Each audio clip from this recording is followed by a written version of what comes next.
This is Sunset Vibes TV. Judiciary. Opposition or no opposition, referendum or not, can you tell us your position, whether you support the removal of the Privy Council as Jamaica's final court, and if so, when? My position is that Jamaica should have its own local court as its final appellate court. But I also do respect the Caribbean Court of Justice, of which we are a part of its original jurisdiction. I will say, however, that on a matter as important as this, that forms the architecture of our nation, the people must be consulted. And that is why I put in place a process that would begin these consultations in a practical and phased basis, a process which has been thwarted by the opposition. Now, the leader of the opposition raises questions about democracy.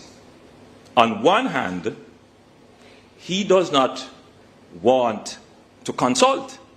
He wants the government to just act without consulting with the people, but then turns around and says that we are the ones undermining democracy.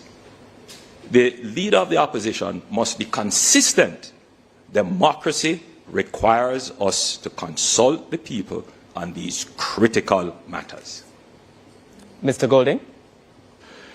Yes, Mr. Holness, shortly before the visit of Prince William to Jamaica, became a member of the King's Privy Council. So one has to wonder how he was choosing Jamaica when he did that. Anyway, to answer the question, we want to follow the Constitution, and the Constitution has been ruled by the Privy Council as the highest court as not requiring a referendum for the decision as to whether or not the CCJ should become the final court replacing the Privy Council. And that is what we think ought to be done. No other country that has moved away from the Privy Council has had a referendum to do so, and there are good reasons for that. Our next question is from Giovanni Dennis, and it goes to Mr. Golding. Mr. Golding, the PNP under your leadership has flip-flopped on a number of issues. For example, Julian Robinson on May 16, 2023 said the opposition takes no issue with the massive salary increase for parliamentarians. The very next day, the PNP released a statement objecting to the increase. Why should Jamaicans trust that you won't similarly make about turns on promises you are making now? When Julian said that in Parliament, he was referring to the principle of parliamentarians getting an increase.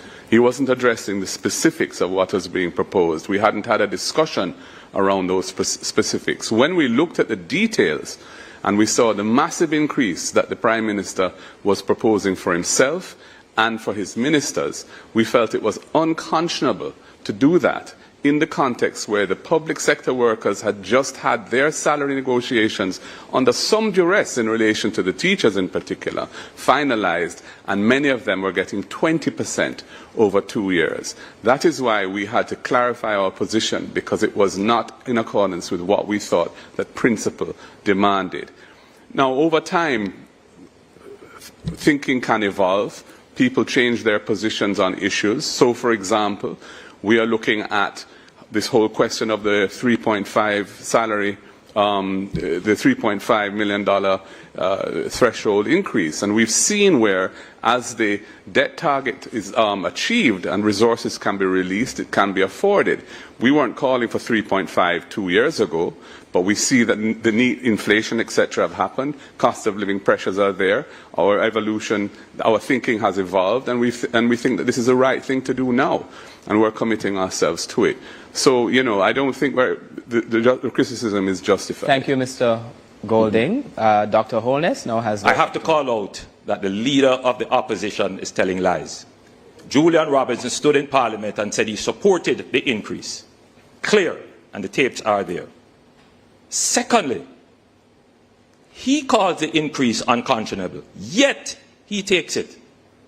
I, Andrew Michael Holness, did not take it. The option was available to him as well. I chose not to take it. The leader of the opposition says, I have 28 bank accounts. That is absolutely not true. The report of the Integrity Commission includes accounts that are closed, accounts that are dormant, insurance accounts, and investment accounts. Thank you. They have weaponized Thank you, Dr. Holness. Our next question is from Dion Jackson-Miller, and it goes to Dr. Holness.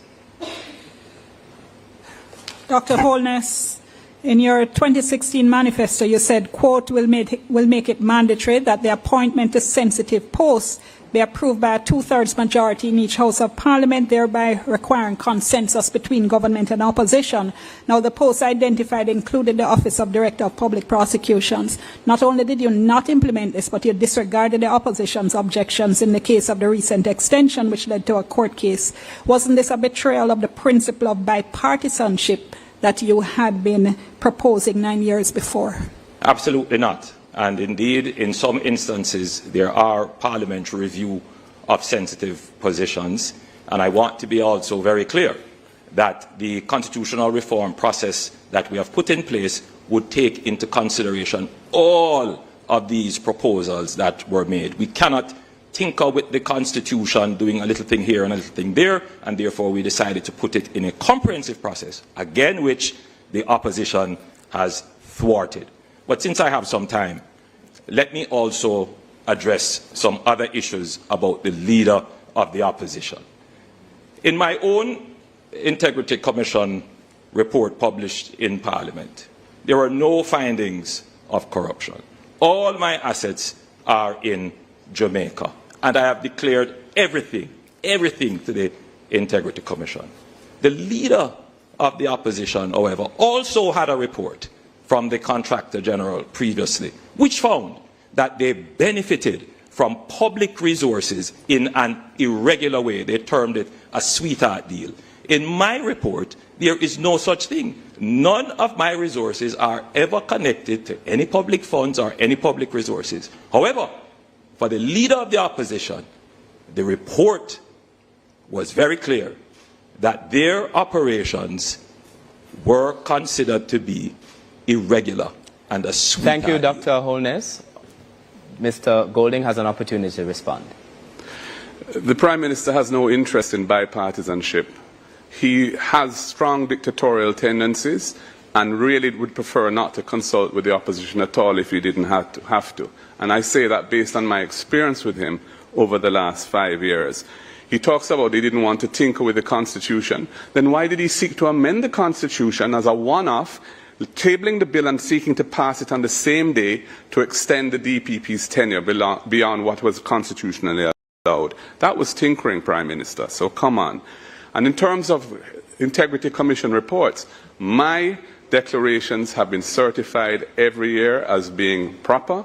Yours have not, because you are under investigation for illicit enrichment. Mr. Golding.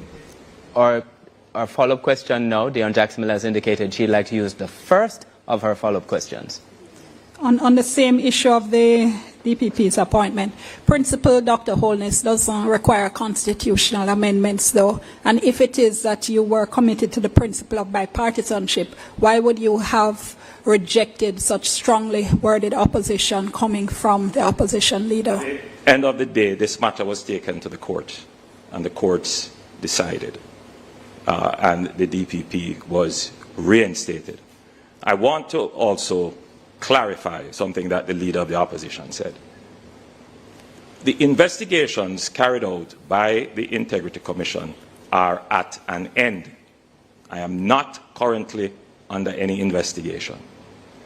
There were no findings of corruption or charges. The leader of the opposition continues to try to weaponize these things because that is the only crutch he has to stand on.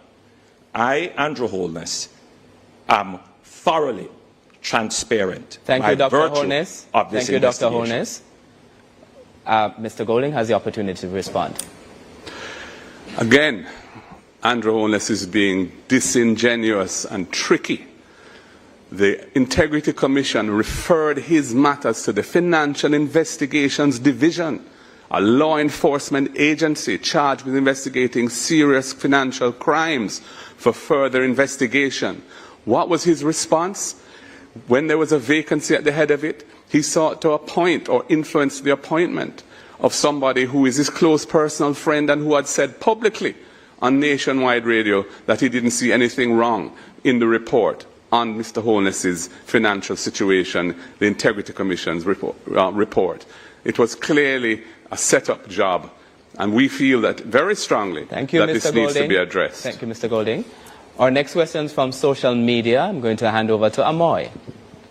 Malik on Facebook says, many Jamaicans feel the economic growth that's been reported hasn't lowered their grocery bills or electricity costs. How do you measure economic success beyond the statistics?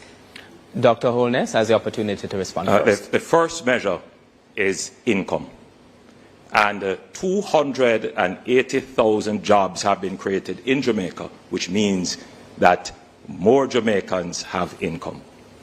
There is a rise in income. Let's look at the minimum wage. The Jamaica Labour Party government has tripled the minimum wage. So there are more Jamaicans earning more at the lower levels of our country.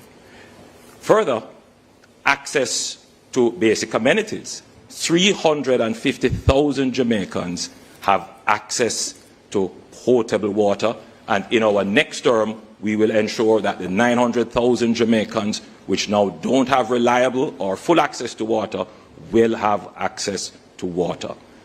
Transportation, public transportation. We have done an amazing job in reducing bus fares and increasing the convenience and efficiency of public transportation, including implementing a rural bus fare system.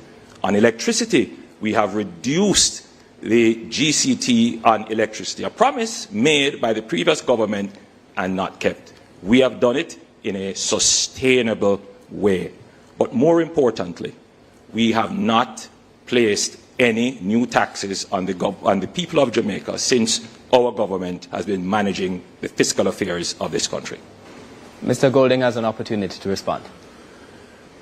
First of all, I think the question is sound because statistics don't tell the full picture. Jamaica's competitiveness has been falling, yet they say that we have record low unemployment. Several 100,000 Jamaicans are outside the labour force and are not measured for that purpose. And indeed, you're regarded as being employed if you're employed 1 hour a week. 55% of Jamaicans are suffering from food insecurity. That is what the United Nations says, the FAO, which is an agency of the UN, says. 55% of Jamaicans are not getting adequate nutrition. That is not consistent with prosperity or low poverty rates or low unemployment rates. As for transportation costs, those are extremely high for many Jamaicans, which is why we want to introduce the RIDE program, a subsidy for rural children to help them to get to school in an affordable way. It's $10,000 per child who needs it in each family. So if you have more than one child, each one of them would qualify for this, because we recognize that that is one of the causes of absenteeism in schools at the moment. As for electricity, the rate and cost of electricity under this government has gone way higher than where we left it at 23 cents per kilowatt hour. Now it's over 40. And as for the GCT, they are providing a subsidy at the moment, but they haven't said for how long, and there's no